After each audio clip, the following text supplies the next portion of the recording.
Well, I mean, 1 out of 3 ain't bad, right?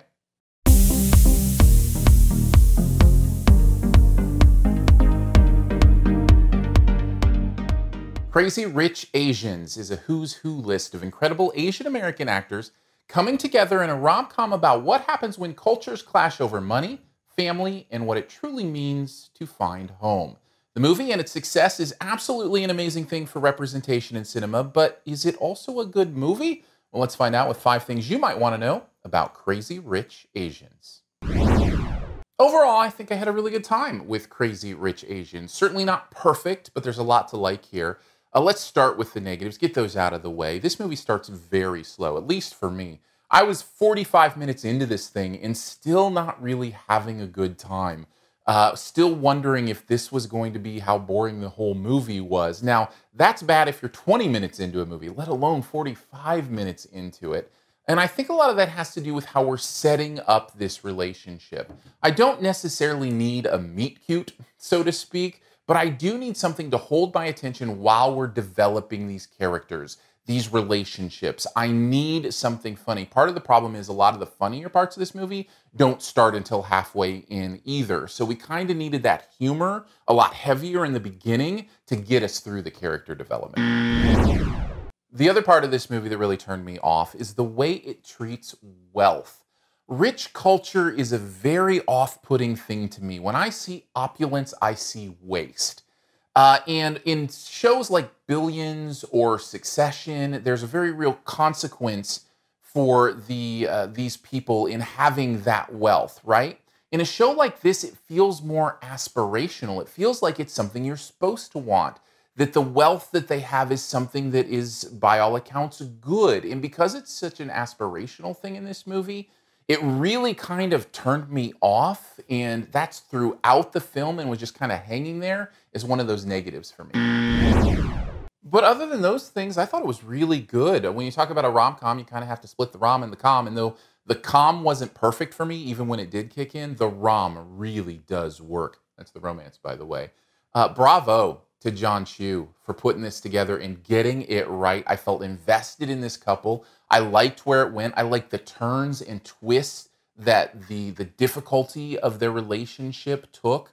I love the ending. I think that's what seals it in this movie. The end really works. As much as you're falling in love with these characters falling in love, to see the way it concludes is pretty much perfection.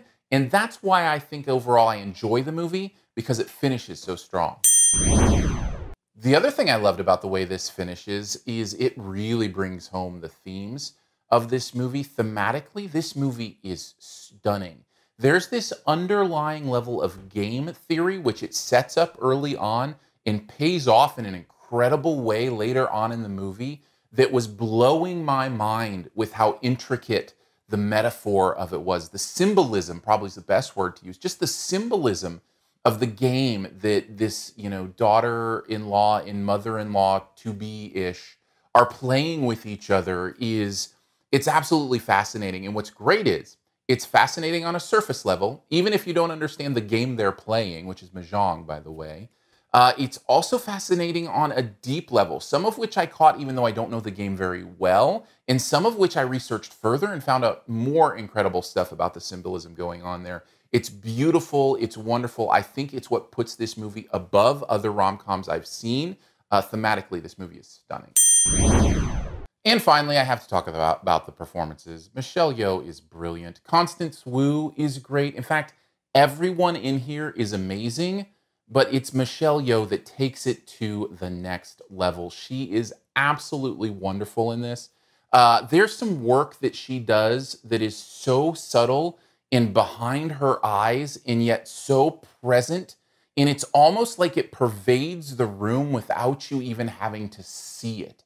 It's incredible work that she's doing here. I loved her performance. As good as the performances are around her, I think it says something that her stood out this much. Overall, this is a really good movie. It's not perfect. It starts very slow. That's a big deal for me. However, I love the themes. I love the ending. I love the romance enough to give this one a B. Thanks for checking out this Your Movie Friend review. We'll get to the best ever challenge here in a bit. Before we do, let's connect further. Hit me up on Twitter. It's at Aaron Dicer, AARONDICER. Would love to connect with you there. You can also check out the SiftPop podcast. If you do the podcast thing, just subscribe by searching out SiftPop, SiftPop. And that's a weekly podcast. We talk pop culture, have a lot of fun. I'd love for you to check that out. Let me know what you think of it. Feel free to hang out here on YouTube, subscribe, hit the little alert bell so that you know when new videos go out. You'll get a direct message so that you can check out the reviews that happen here. That's right on YouTube. Feel free to comment as well. And thank you for your support. Your Movie Friend Patreon, really appreciate your support there. It's patreon.com/yourmoviefriend. Starts at like $3 a month. Some pretty fun perks there and an amazing group of people who are keeping this YouTube channel going. Thank you for doing that. All right, on to the best ever challenge, where you name the best movie ever in a particular category. Also try to identify my choice. Let's just broaden it out. We'll go rom-coms. What's your favorite rom-com ever? Check that. What's the best rom-com ever? Those are kind of different things sometimes. I'm going to have to go with the one where Claire Underwood was called the Queen of Refuse. That's what I'm going with. Take a guess at mine in the comments. First person to get it right does get a point. And as always, I'll give you a few extra seconds to click subscribe. Just click my face.